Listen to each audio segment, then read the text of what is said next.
యువకులు ఉన్నారు. యువత దేశభక్తి చాటాలంటే తిరంగా జెండా చేతిలో పట్టుకొని తిరగాలి.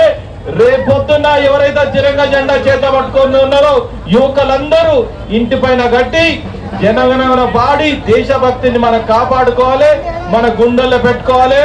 రేపొద్దున ఎవరైనా యువకులైనా స్పోర్ట్స్ లో గెలిచినా ఎక్కడ ఇండియా నుంచి బయటికి పోయినా మనం ఏం పట్టుకుంటాం? జెండా పట్టుకుంటాం. మన గుర్తుండాలంటే జెండా పట్టుకుంటే ఏం పట్టుకుంటాం? తిరంగా జెండా పట్టుకుంటాం. రేపొద్దున ఏదైనా దేశభక్తి చాటుకోవాలి, తర్వాత మన గుండెలో పెట్టుకోవాలి. మతాలకు కులాలకు అతీతంగా ఉండాలంటే భారతదేశంలో ఎవరైతే నివసిస్తులో వాళ్ళందరూ తిరంగా జెండా పట్టుకొని ఇంటింటికి ఎగిరేయాలి. గత 4 సంవత్సరాల నుండి మోదీ గారు ప్రతి ఇంటి పైన జెండా ఎగిరేయడానికి హర్ ఘర్ తిరంగాణ జెండా కార్యక్రమం పెట్టడం జరిగింది. అందుకోసానికే గతంలో ఏముందంటే ఏదైనా స్కూల్ అయినా, ఏదైనా ఆఫీసులు అయినా, ఏదైనా సెక్రటరియట్ అయినా, ఏదైనా అసెంబ్లీలు అయినా సీఎం అయినా లేకుంటే ఏదైనా హెడ్ మాస్టర్ ఎగిరిస్తా ఉండే.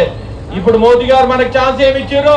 ప్రతి ఒక్క యువకునికి ఎగిరేయడానికి, ఇంటి పైన ఎగిరేయడానికి జెండా ఇచ్చినందుకు మోదీ గారికి ధన్యవాదాలు.